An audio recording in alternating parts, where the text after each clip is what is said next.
नमस्कार। आपका अभिनंदन। मैं हूं सुधांशु रंजन। 2 अक्टूबर दो महापुरुषों का जन्मदिन है। आपको तो पता ही है, एक महात्मा गांधी और दूसरे लाल बहादुर शास्त्री। महात्मा गांधी पर पहले भी तथ्यतः में हम चर्चा कर चुके हैं, इसलिए आज हम लाल बहादुर शास्त्री के ऊपर उनकी जयंती के अवसर पर चर्चा करेंगे। लाल बहादुर शास्त्री का प्रधानमंत्री बनना सही मायने में लोकतंत्र का जो होता है कि सही अर्थ में फलीभूत होना वो हुआ।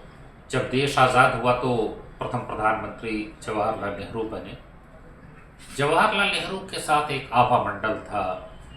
हिंदुस्तान के सबसे बड़े वकील के बेटे, कैम्ब्रिज के पढ़े हुए फर्राटेदार अंग्रेजी बोलने वाले बड़े विद्वान, और अंग्रेजों ने भारत का जितना नुकसान किया उस पर तो बहुत कुछ कहा जा चुका है, लिखा जा चुका है, लेकिन जो एक बहुत बड़ा नुकसान हुआ वो थी कि सांस्कृतिक गुलामी हमेशा के लिए हो गई। कि जो अंग्रेजी फर्राटेदार बोलता है, जानता है, वही सही मायने में विद्वान है। इस परिप्रेक्ष्य में लाल बहादुर शास्त्री का प्रधानमंत्री बनना सही अर्थ में माना जाएगा कि हाँ, भारत में लोकतंत्र है और था।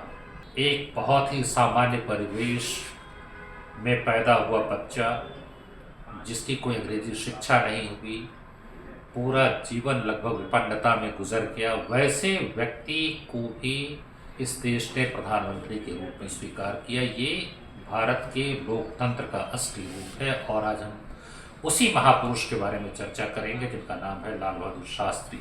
नाम तो था लाल बहादुर वर्मा, लेकिन शुरू से ही वे इतने सिद्धांतवादी थे कि उन्होंने जाति का उपनाम हटा दिया और उन्होंने सिर्फ लाल बहादुर रखा। लेकिन जब काशी विद्यापीठ से उन्होंने शास्त्री की उपाधि प्राप्त की तो उनके नाम में शास्त्री जुड़ गया और वो लाल बहादुर शास्त्री हो गए।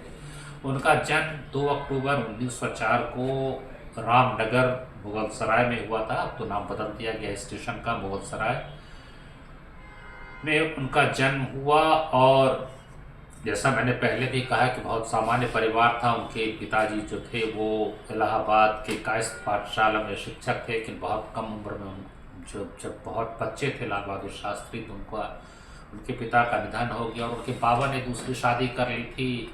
उन्होंने भी ज़्यादा ध्यान नहीं दिया। हालांकि बड़ा अजीब है कि अपने पोते पर ध्यान न दे, वो भी तब जबकि बेटे का निधन हो जाए। लेकिन कुछ कड़वा सच होता है और वो सच इनके साथ भी हुआ कि बिल्कुल ही एक तरह से अनाथ हो गए। माता राम दुलारी ने ही इनका लालन पालन किया और वो भी काफ़ी आदर्शवादी महिला थी। तो इस तरह से बचपन उनका बीता और जब वे शास्त्री हो गए उसके बाद उन्होंने सर्वेंट्स ऑफ इंडिया सोसाइटी में अपना योगदान शुरू किया।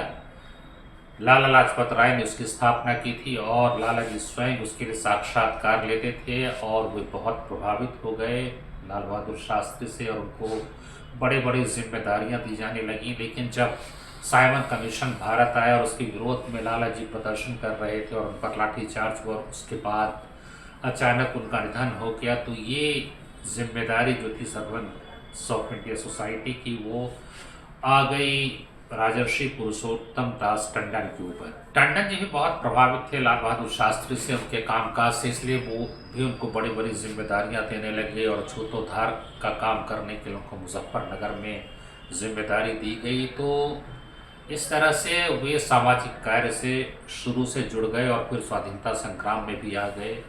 जब उनका उम्र 24 साल हुआ तो उनका विवाह हुआ लालमणि से, जो बाद में ललिता शास्त्री हो गई। और चूँकि ये खुद आदर्शवादी और सिद्धांतवादी थी और उनकी माता भी थी, तो दहेज में केवल 1 रुपया लिया गया और खादी के कपड़े का एक टुकड़ा, बस इसी पर शादी हुई थी। वैसे विवाह के पहले लालमणि ने उनको देखा था और जिसको कहते हैं कि पहली नज़र में प्यार, शायद उनको वही हो गया था और वो बिल्कुल जान छिड़क रही थी, इनसे शादी करने के लिए परेशान थी और संयोग से उनकी शादी भी हो गई लाल बहादुर शास्त्री के साथ। और उसके बाद जो दंपत्ति जो जिस तरह के बने, एक आदर्श दंपत्ति, हमेशा पति का साथ दिया स्वाधीनता संग्राम से लेकर अन्य तमाम जो उनके संघर्ष रहे जीवन के, सब में पत्नी ने साथ दिया और इस तरह से जीवन की गाड़ी चलती रही। 1930 से 45 के बीच लाल बहादुर शास्त्री 7 बार जेल गए, लगभग 9 वर्ष जेल में रहे। जवाहरलाल नेहरू भी 9 वर्ष जेल में रहे थे। और नियति शायद शुरू से ही परीक्षा ले रही थी। जब पहली बार जेल गए तो उनकी पत्नी गर्भवती थी, लेकिन फिर भी वो जेल से नहीं आए, क्योंकि जब भी पैरोल पे छोड़ने की बात होती थी तो जो शर्त रखी जाती थी कि आप किसी राजनीतिक गतिविधि में शामिल नहीं होंगे। लेकिन वो इस तरह की कोई भी शर्त मानने को तैयार नहीं थे। तो पहली बेटी कुसुम का जब जन्म हुआ तो उनको उन्होंने जन्म के 7 महीने बाद देखा। एक बेटी मंजू का बल्कि निधन हो गया जब वे जेल में थे, और एक बार जेल से बाहर आए और बेटा बीमार था, लेकिन पैरोल की अवधि समाप्त हो रही थी। और जैसा मैंने कहा, वो किसी शर्त पे पैरोल नहीं लेते थे कि हम स्वाधीनता संग्राम या राजनीति की बात नहीं करेंगे। तो बेटे को बीमार छोड़ करके ही वो फिर जेल वापस चले गए। तो इस तरह से उनका शुरू से हम देखते हैं कि बड़ा ही सैद्धांतिक जीवन रहा है। और शायद ईमानदारी का वो बीज बचपन में ही हो चुका था। तो उसकी भी 1-2 घटनाओं का जिक्र कर देना यहाँ जो है प्रासंगिक होगा। जब बहुत छोटे थे तो उनके एक मामा थे विदेश्वर प्रसाद, जो बहुत मांसाहार पसंद करते थे। तो एक बार उन्होंने कहा कि कबूतर को पकड़ दो। तो उन्होंने कहा कि कबूतर पकड़ेंगे तो आप उसको मार के खा जाएंगे। तो उन्होंने विश्वास दिलाया कि नहीं, हम मार के नहीं खाएंगे। उन्होंने पकड़ दिया, लेकिन तुरंत ही उन्होंने उसको मारा और फिर जो है उसका मांस बना करके उसको खा गए मामा। तो इतने नाराज़ हुए और इस तरह से उन्होंने विद्रोह किया कि अपने मामा को उन्होंने शाकाहारी होने की शपथ दिलाई। एक और घटना है कि अपने मामा के साथ शाम में कहीं घूमने जा रहे थे। कोई बूढ़ा व्यक्ति आम बेच रहा था। तो इन लोगों ने पूछा कि कैसे आम देते हो। तो उसने कहा 1 आने में 50। इन लोगों ने उसको चखा तो देखा कि आम भी मीठा है। फिर उस बूढ़े व्यक्ति ने कहा कि दाम तो 1 आने में 50 है, लेकिन चूंकि अब शाम हो गई है और हम घर वापस लौट रहे हैं तो हम आपको 1 आने में 100 आम दे देंगे। उन दोनों ने देखा कि कुल मिलाकर 1 आने पैसे हैं, तो फिर 1 आने का उन्होंने कहा दे दो। आम जब 50 हुआ और फिर आगे निकालने के लिए हाथ बढ़ाया तो लाल बहादुर ने रोक दिया, कहा कि बस। मामा ने कहा रे क्यों? उसने खुद ही कहा कि 1 आने में 100 आम देंगे। उन्होंने कहा नहीं, वो मजबूरी में ऐसा कह रहा है और किसी की मजबूरी का फ़ायदा हमें नहीं उठाना चाहिए। एक बच्चा कह रहा है कि हमें किसी की मजबूरी का लाभ नहीं उठाना चाहिए। तो ये बता रहे हैं कि बचपन से ही ईमानदारी और सिद्धांत शायद उनके डीएनए में था ये सिद्धांत। और उसी के आधार पर जैसे मैंने कहा कि आगे स्वाधीनता संग्राम में भी काम करते रहे। बल्कि सर्वेंट्स ऑफ इंडिया सोसाइटी से उनको 50 रुपये प्रति माह मिलते थे। बाद में उनको उनकी पत्नी ने बताया कि 40 रुपये में वो घर का खर्च चला लेती हैं और 10 रुपये वो बचा लेती हैं। तो उन्होंने सूचना दे दी सर्वेंट्स ऑफ इंडिया सोसाइटी को कि उन्हें 40 रुपये ही प्रति माह दिए जाएँ। इस तरह की ईमानदारी की, उनकी ईमानदारी की तो अनेक कहानियाँ हैं जिनको एक छोटे से वीडियो में हम समेट भी नहीं पाएंगे, और आप बहुत सारी कहानियों से परिचित भी होंगे। लेकिन उनकी राजनीतिक यात्रा की हम बात करें तो 1936 में वे नगर पालिका के लिए चुने गए और एक जमींदारी उन्मूलन के लिए एक समिति बनी थी, उसका उस अध्यक्ष बनाया गया। और उन्होंने जो रिपोर्ट दी थी वो बड़ी ही क्रांतिकारी रिपोर्ट थी। तो मैंने कहा कि टंडन जी जो बहुत भरोसा करते थे, बड़ी जिम्मेदारियां देने लगे, और उसके बाद वे जवाहरलाल नेहरू के संपर्क में आ गए, क्योंकि इलाहाबाद डिस्ट्रिक्ट कांग्रेस कमेटी के सचिव बनाए गए थे। और नेहरू भी उन पर उतना ही भरोसा करने लगे। और स्थिति ऐसी हुई कि दोनों के बीच, यानी नेहरू और टंडन के बीच मनमुटाव होता था, कुछ विरोध भी था दोनों में। और ये इनसे दोनों सलाह लेते थे और ये कभी लड़वाने का काम नहीं करते थे, बल्कि दोनों जो पत्र लिखते थे इनको दिखाते थे और उसी के आधार पर वो जवाब देते थे। इन्होंने किसी से कोई फ़ायदा नहीं उठाया, लेकिन दोनों को बिल्कुल ही सही सलाह देते थे। 1937 में विधायक चुने गए। फिर उसके बाद 1946 में जब प्रांतीय सरकार बनी तो उसमें पुलिस मंत्री बने। और एक बड़ा मज़ेदार वाक़या है कि इनके पास इनके जान पहचान का कोई व्यक्ति आया और ये शिकायत करने लगा कि उसके बेटे का चयन जो है पुलिस कांस्टेबल के रूप में नहीं हुआ है, क्योंकि उसकी ऊंचाई कम है और उसको छांट दिया गया, तो आप उसकी कुछ मदद कर दीजिए। शास्त्री जी ने कहा कि अगर ऊंचाई कम है तो इसमें तो मैं कुछ नहीं कर सकता हूँ। तो उसने तर्ज कसा कि आपकी ऊंचाई तो उससे भी कम है और आप पुलिस मंत्री बने हुए हैं, और आप कहते हैं वो जो है सो कांस्टेबल नहीं हो सकता है। तो इस पर लाल बहादुर शास्त्री ने कहा कि पुलिस मंत्री तो वो भी हो सकता है लेकिन कांस्टेबल नहीं हो सकता है, मैं भी कांस्टेबल नहीं हो सकता हूँ।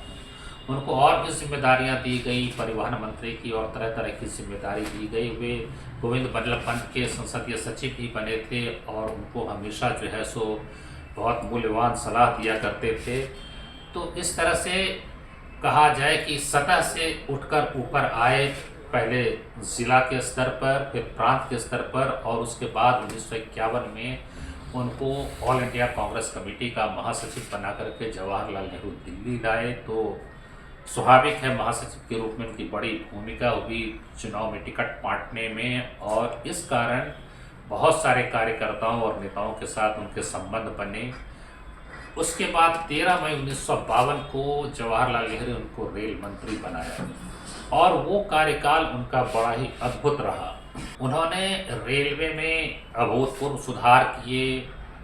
जो थर्ड क्लास है, तीसरी श्रेणी है, उसमें भी शयन कक्ष की व्यवस्था की, पंखे लगाए गए। पहले जो तृतीय श्रेणी होता था उसमें पंखे नहीं होते थे, और खाना भी थर्ड क्लास में नहीं दिया जाता था। तो ये भी व्यवस्था की गई कि खाना भी थर्ड क्लास के पैसेंजर को दिया जाएगा।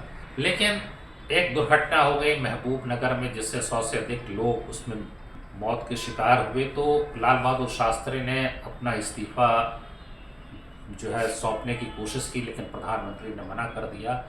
लेकिन उसके कुछ दिन बाद फिर से केरल के ही अलियालूर में एक बड़ी ट्रेन दुर्घटना हुई जिसमें 144 लोगों की मृत्यु हो गई। इस बार लाल बहादुर शास्त्री ने बिल्कुल ही जो है सो मना कर दिया मंत्री बने रहने से, और उन्होंने इस्तीफा दे दिया और प्रधानमंत्री से आग्रह किया कि उनके इस्तीफे को स्वीकार किया जाए। ये अभी भी एक उदाहरण के रूप में पेश किया जाता है। उसके बाद बहुत सारी ऐसी घटनाएं हुई हैं जब मंत्रियों ने इस्तीफे दिए हैं, लेकिन आज भी आदर्श के रूप में उसे ही बताया जाता है। और तत्कालीन राष्ट्रपति राजेंद्र प्रसाद ने भी कहा था कि एक अद्भुत घटना है, क्योंकि जो हमारा रिप्रेजेंटेटिव डेमोक्रेसी है, प्रतिनिधि लोकतंत्र, इसमें कैबिनेट सिस्टम है जिसमें सामूहिक जिम्मेदारी होती है, लेकिन एक व्यक्ति अपने दायित्व को समझते हुए इस्तीफा देता है, आदर्श उपस्थित करता है, ये कहा था। और जवाहरलाल नेहरू का भी एक मैं उनकी जो टिप्पणी है मैं पढ़ना चाहूँगा, बताना चाहूँगा आपको कि उन्होंने लाल बहादुर शास्त्री के बारे में क्या कहा। उन्होंने कहा कि ऐसा सहयोगी मिलना बहुत ही मुश्किल है। यदि मैं अपने सहयोगी रेलवे मंत्री के बारे में कुछ कह सकता हूं तो मैं कहना चाहूँगा कि न केवल सरकार में अपितु इससे भी पहले से ही मेरा ये सौभाग्य और खुशकिस्मती रही है कि वे मेरे साथी और सहयोगी रहे हैं।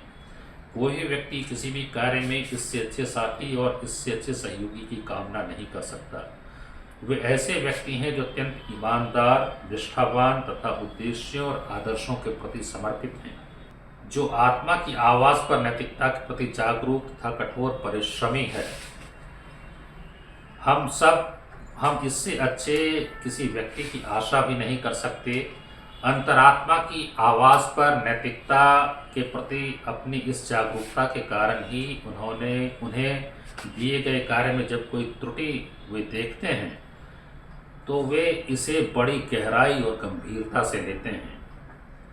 मेरे मन में उनके प्रति अधिकतम सम्मान है और मुझे पूरा विश्वास है कि किसी न किसी हैसियत से हम लोग भविष्य में भी एक पद के साथी बने रहेंगे और साथ साथ मिलकर काम करेंगे।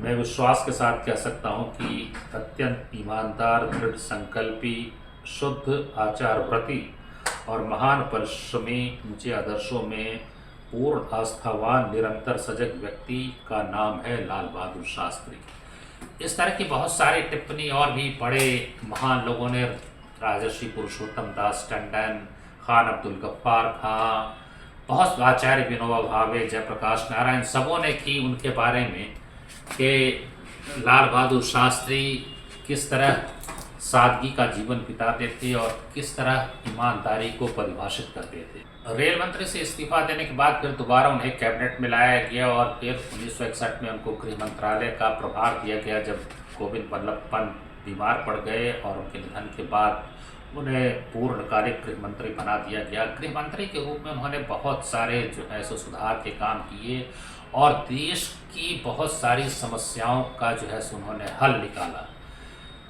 एक तो है भ्रष्टाचार के खिलाफ इन्होंने बिल्कुल जिसको कहते हैं जंग छेड़ देना, वही काम उन्होंने किया। केंद्रीय अन्वेषण ब्यूरो सीबीआई की स्थापना हुई, संथानम कमेटी की स्थापना हुई, जिसकी अनुशंसा पर केंद्रीय सतर्कता आयोग बनाया गया। राजभाषा विधेयक लाया गया, चूँकि राजभाषा को लेकर के समस्या थी, इसमें यह कहा गया कि अंग्रेज़ी का इस्तेमाल जारी रहेगा। मास्टर तारा सिंह आंदोलन चला रहे थे कि सिखों के लिए अलग राज्य बनाया जाए, और बहुत सारे आरोप लगा रहे थे कि केंद्र जो है उसको भेदभाव करता है पंजाब के साथ। तो उन्होंने जो है पूर्व मुख्य न्यायाधीश भारत के जस्टिस SR दास के तहत एक आयोग बनाया, और जिसने सारे जांच करने के बाद उन आरोपों को खारिज किया। लेकिन मास्टर तारा सिंह 48 दिन के अनशन पर बैठ गए, लेकिन उन्होंने उस समस्या को भी जो है सो बड़ी ही जो है व्यवहारिकता के साथ उसको हल किया। हजरत बल में जो समस्या आई थी, जिसमें कि हजरत का बाल गायब हो गया था, तो वहाँ जा कर के भी उन्होंने उस समस्या को हल किया। चीन के हमले के बाद असम में बहुत असंतोष था, क्योंकि राज्य सरकार ने कह दिया था कि हम सुरक्षा देने की स्थिति में नहीं। वो तेजपुर गए, क्योंकि तेजपुर का कलेक्टर खुद भाग गया था, और फिर लोगों के अंदर उन्होंने आत्मविश्वास पैदा करने का काम किया। 24 अगस्त 1963 को कामराज प्लान के तहत उन्होंने इस्तीफा दे दिया। इसमें बहुत सारे मंत्री इस्तीफे दिए थे, जिसमें ये कहा गया था कि सरकार में जो लोग बहुत दिन रह चुके हैं पार्टी का काम करें। लेकिन बाद में 22 जनवरी 1964 को उनको फिर से वापस मंत्रिमंडल में लाया गया, लेकिन बिना पोर्टफोलियो का मंत्री बनाया गया। लेकिन इस पूरे दरमियान उन्होंने भ्रष्टाचार के खिलाफ, जो मैंने कहा कि एक तरह जो है जंग छेड़ दी थी। प्रताप सिंह कैरो उन्हीं की पार्टी के थे, पंजाब के मुख्यमंत्री, उनके खिलाफ उन्होंने उच्चतम न्यायालय की निगरानी में जांच करवाने का काम किया। और जब उन्होंने इस्तीफा देने से मना किया तो कहा कि उसकी रिपोर्ट सार्वजनिक कर दी जाएगी। बीजू पटनायक के खिलाफ खन्ना आयोग बैठाया गया, तो बीजू पटनायक ने खुद इस्तीफा दे दिया। सिराजुद्दीन मालवीय केस में भी जस्टिस SK दास के तहत कमीशन का गठन किया गया, और 6 में से 2 आरोप सही पाए गए, जबकि उस समय के जो थे नियंत्रक एवं महालेखा परीक्षक SK दफ्तरी, वो किसी भी जांच के खिलाफ थे। तो इस तरह से हम देखते हैं कि उनका कार्यकाल चाहे जिस भी रूप में रहा हो, बहुत ही महत्वपूर्ण रहा हो। लेकिन जब नेहरू की अचानक मौत हो गई 1964 मई में, तो उसके बाद नेतृत्व को लेकर के जो है संघर्ष शुरू हो गया। कई दावेदार थे। इन्होंने कहा, अपनी पत्नी से सलाह मशवरा किया कि चूंकि जवाहरलाल नेहरू ने मेरे लिए इतना किया है, तो मैं तो उनके प्रति कृतज्ञ हूँ, और मेरा ये फर्ज बनता है कि एक बार उनकी पुत्री को जाकर के बोलूँ, आग्रह करूँ। तो उन्होंने जाकर के इंदिरा गांधी से कहा कि अब आप मुल्क को संभाल लीजिए। लेकिन इंदिरा गांधी उस समय डिप्रेशन में थी, बहुत ज़्यादा वो परेशान थी पिता की मौत को लेकर के। तो जो संघर्ष था वो मोरारजी और लाल बहादुर शास्त्री के बीच आ गया था। अधिकतर मुख्यमंत्री और कांग्रेस के अध्यक्ष कामराज शास्त्री के साथ थे। द्वारका प्रसाद मिश्र मोरारजी देसाई का समर्थन कर रहे थे। उन्होंने मोरारजी से कहा कि आप इंदिरा गांधी का नाम प्रस्तावित कर दीजिए, तो उसके बाद शास्त्री जैसे सिद्धांतवादी व्यक्ति के अपना नाम वापस लेंगे, और फिर वो दोबारा कंटेस्ट करने को तैयार नहीं होंगे। लेकिन मोरारजी ने ही कह दिया कि नहीं, अगर इंदिरा और शास्त्री के बीच चुनाव करना है तो निश्चित रूप से लाल बहादुर शास्त्री बेहतर होंगे। और बाद में वो तैयार हो गए, तो गुलजारी लाल नंदा ने लाल बहादुर शास्त्री के नाम का प्रस्ताव किया, और मोरारजी देसाई ने समर्थन किया। तो लाल बहादुर शास्त्री प्रधानमंत्री बन गए। प्रधानमंत्री बनने के बाद उनके सामने बहुत सारी चुनौतियां थी। एक खाद्य समस्या थी। PL 480 पब्लिक लॉ 480 के तहत अमेरिका से गेहूँ आता था, और इतने अपमानजनक सड़कों पे आता था, उसको कहते थे शिप टू माउथ, और बहुत भारत अपमानित भी महसूस करता था। तो भारत में हरित क्रांति होनी चाहिए, इसके लिए उन्होंने C सुब्रमण्यम को खाद्य कृषि मंत्री बनाया, और उसके साथ ही बड़े बड़े वैज्ञानिक लाए, MS स्वामीनाथन उन्होंने लाया। फिर श्रीनिवास आए, और नॉर्मन बोरलॉग की भी मदद ली गई, और भारत में हरित क्रांति की शुरुआत हुई। और उन्होंने 28 अक्टूबर 1965 को एक जनसभा में ये भी कहा कि आखिर कितनी कमी हमारे पास खाद्यान्न की, अगर हम एक शाम भूखे रह जाएं तो हमें किसी के ऊपर निर्भर नहीं रहना पड़ेगा। और उसके बाद ऐसा असर हुआ कि बहुत लोगों ने एक शाम खाना छोड़ दिया, रेस्टोरेंट एक शाम बंद होने लगे। तो ये उनका प्रभाव था, और उन्होंने ही जय जवान जय किसान का नारा दिया। जवान तो खैर युद्ध के बाद दिया था, लेकिन चाहे किसान भी उसको उन्होंने जोड़ा था। तो इस तरह से उन्होंने सम्मानित किया सबों को। दूसरी समस्या जो थी वो थी रक्षा की, क्योंकि भारत की बुरी हार हो चुकी थी और भारत एक परास्त मानसिकता वाला देश था। तो उन्होंने देश को आत्म गौरव, आत्मसम्मान और आत्मविश्वास देने का काम किया।